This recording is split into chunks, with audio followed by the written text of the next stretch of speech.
कविभिडीडितं कल्मषापहं श्रवणमंगलं श्रीमदाततं भुवि गृह्णन्ति भूरिदा जनाः।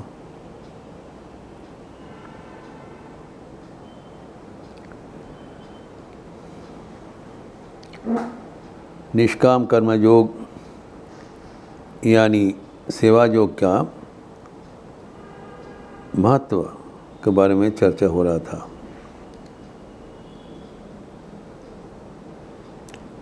भगवान भी श्री कृष्ण भगवद गीता में 4 अध्याय में 38वां श्लोक में इसका अनन्यता प्रकट किया है।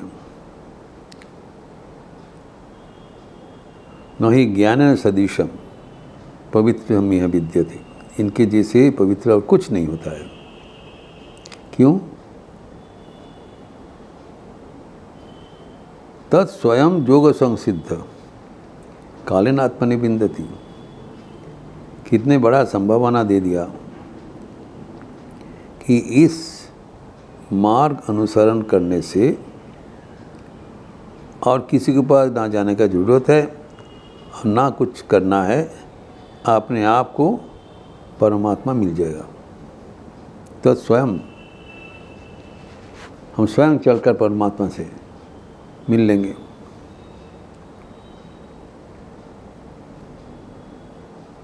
इसके पहले 34वां श्लोक में भगवान ने दूसरा एक उपाय बताया था कि अगर कोई तत्वदर्शी के साथ तुम्हारा संपर्श हो जाए, उनकी दया से, उनकी कृपा से भी ये ज्ञान प्राप्त हो सकता है।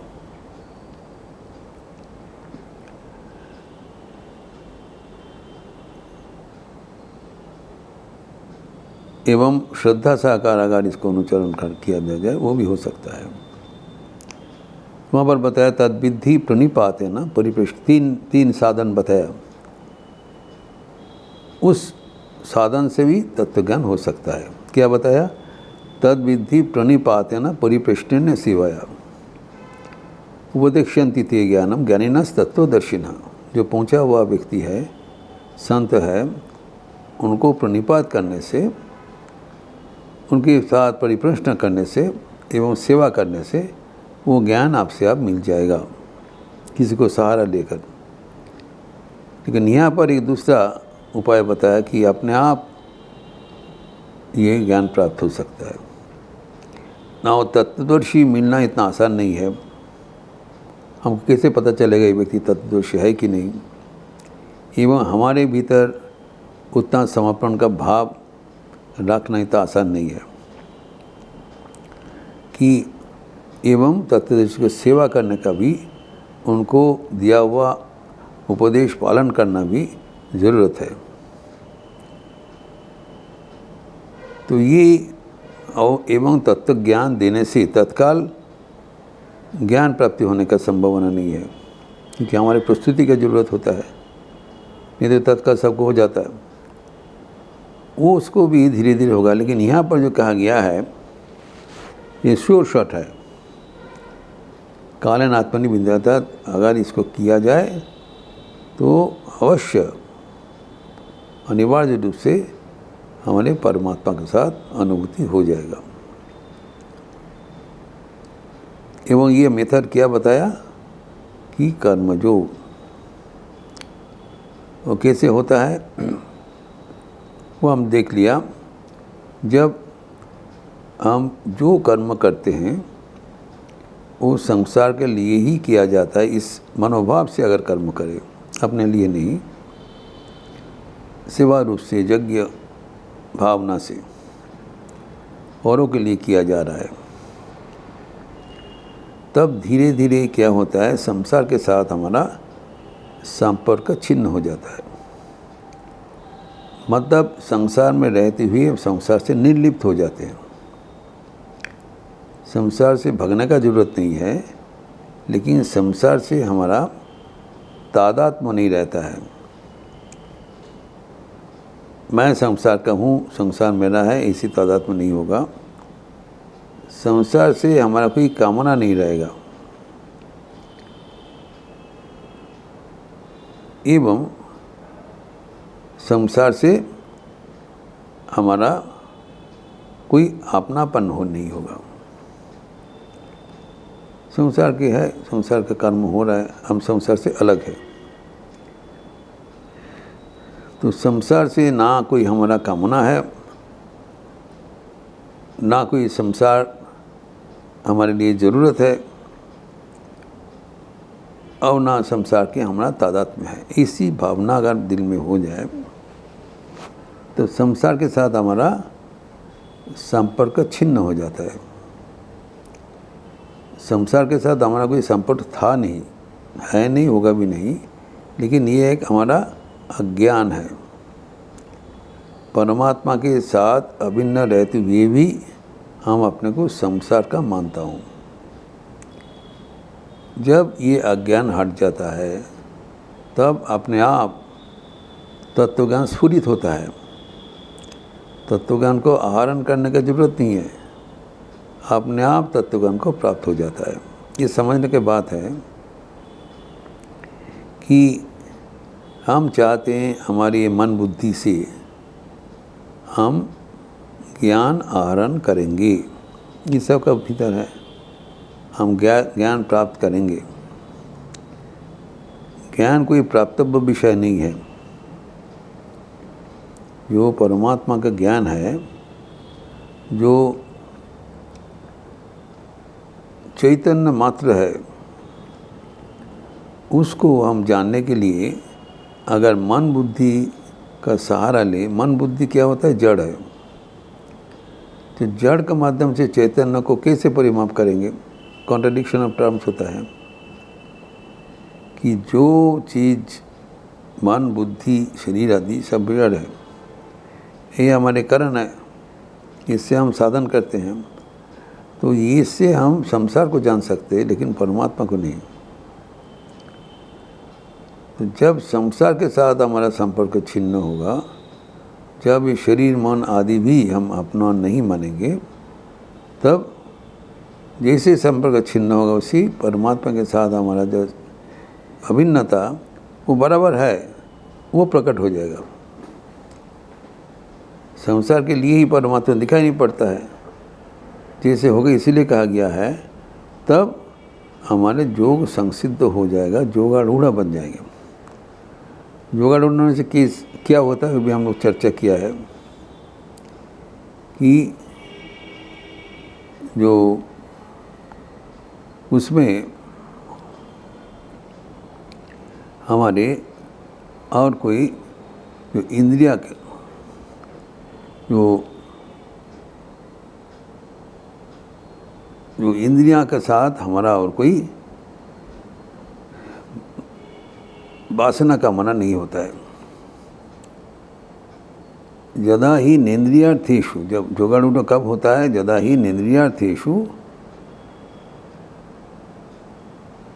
एवं कर्मसु न अनुषज्यते सर्व संकल्प संन्यासी योगारूढ़ तदच्यते। यदा ही नेन्द्रियार्थेषु न कर्मसु अनुषज्यते, अर्थात इंद्रिया का जो विषय है, रूप रस गंध शब्द एवं वर्ण, जो आँखों का विषय है, शब्द है, गंध है, रूप है, रस है, स्पर्श है, इससे हमारा जब कोई आसक्ति नहीं होगा, ममता नहीं होगा, एवं कोई कर्म हम करने चाहेंगे ऐसी संकल्प भी नहीं होगा। किसके लिए करेगा? एवं कोई ना संकल्प है, ना कोई कर्म का प्रयोजन है। कर्म तो क्रिया रहेगा, तो प्रकृति जन्म है, होते रहे। तब हम योगारूढ़, यह अवस्था बताया। योगारूढ़ होने से क्या होता है कि तत्सम योग संसिद्ध कालेन आत्मनि विन्दति। जब जैसी अवस्था होगा, अपने आप ज्ञान प्राप्ति होगा, किसी को दरवाजे में जाने की जरूरत नहीं है। इसी को स्वामी विवेकानंद ने कहा है कि जो मेरे जो आश्रित युवागण है जो कर्म कर रहे हैं वो एक नया सेवा योग से और किसी को दरवाजे में जाने की ज़रूरत नहीं, अपने आप सबको कल्याण करते हुए अपना कल्याण साधन करेंगे। We do good to others for ourselves, not for them. We are the benefited people, क्योंकि इससे हमारे अपने आप जो ये साधन से ही सब कुछ प्राप्त हो जाता है। इसीलिए कहा गया है कि ये मेथड जो है ऐसी जैसे पवित्र, ऐसी जैसे उत्कृष्ट उपाय और कुछ नहीं है, इसको जो प्राधान्यता दिया गया है। अन्य अनेक उपाय है, एवं हम समझते हैं कि अगर कोई गुरुकरण कर ले तो आसानी से मिल जाएगा, ऐसी नहीं है।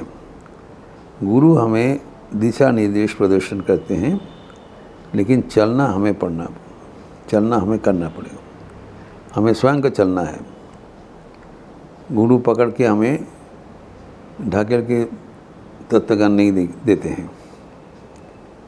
वो हमारा जो ज्ञान अपने आप प्रकट होना चाहिए, और ज्ञान प्रकट होने से हमारे भीतर जो अज्ञान का राशि है, आवरण, उसको हमें उन्मोचन करना पड़ेगा। इसीलिए कहा जाता है कर्म से कभी ज्ञान नहीं प्राप्त होता है, कर्म से चित्त शुद्धि होता है। चित्त शुद्धि होने से अपने आप ज्ञान प्रकट हो जाता है। जो तत्वज्ञान कुछ करण वाले नहीं है, कुछ करने से नहीं मिलेगा। तत्वज्ञान अपने आप यहाँ से बताया, तत्स्वयं जोगो सचिंतो कालीनात्मनि विन्दति, इसको उद्भासित हो जाता है। और हमारी जो भीतर का जो इतना दिनों का कर्म राशि, जो अज्ञान राशि है, वो मिट जाता है। वो मिटाने के लिए हमें प्रयास करना पड़ेगा। लेकिन हमारी जो आदत है, जो हमारे जो बंधन है, इतना दिन तक हमारे जो कर्तृत्व अभिमान है, वो एक दिन से उसको ख़त्म करना संभव नहीं है। नहीं बोलने पर भी वो आ जाता है। तो उसको विनाश करने के लिए कोई हमें अधिक परिश्रम करने का ज़रूरत नहीं है। जो कर्म हम कर रहे हैं वो औरों के लिए कर रहे हैं, इससे हमारे मन अपने आप कर्म बंधन से विमुक्त हो जाता है। और उसके साथ साथ हम अगर याद रखें कि हम भगवान के हाथ में यंत्र मात्र होकर कर्म कर रहा हूँ, वही करा रहे हैं, तब कर्म में हमारा अहंकार नहीं होगा। कर्म करने का दो असुविधाएं हैं। एक है अहंकार हो जाता है, यह है जो कर्मासक्ति, और दूसरा है कर्मफल के प्रति हमारा जो प्राप्ति का अनुराग, इसको है फलासक्ति। जो दो आसक्ति होता है, कर्मासक्ति या फलासक्ति, जो कर्म करने में हमें अच्छा लगता है और फल पाने भी अच्छा होता है। जब हम कर्म फल छोड़ दिया और कर्म करने का जो मादकता है, वासना है, वो छोड़ दिया, कारण हमारे कर्म उपाय नहीं है, कर्म लक्ष्य नहीं है, कर्म उपाय है। कर्म का लक्ष्य नहीं मानना चाहिए।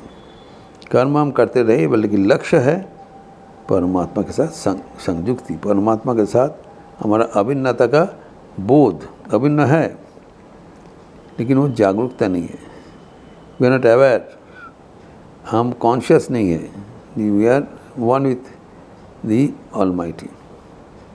ये हमारे अज्ञान का दिए है। जब निष्काम कर्म करते हुए वो अज्ञान नाश हो जाएगा, तत्काल वो अपने आप श्योर शॉट बिना किसी मदद से प्रकट हो जाएगी। इसीलिए भगवान इसके लिए अर्जुन को प्ररोचित कर रहे हैं, एवं अर्जुन के माध्यम से हमें सबको प्ररोचित कर रहे हैं। इस प्रसंग और भी आगे बढ़ाते हुए हम अगले दिन चर्चा करेंगे।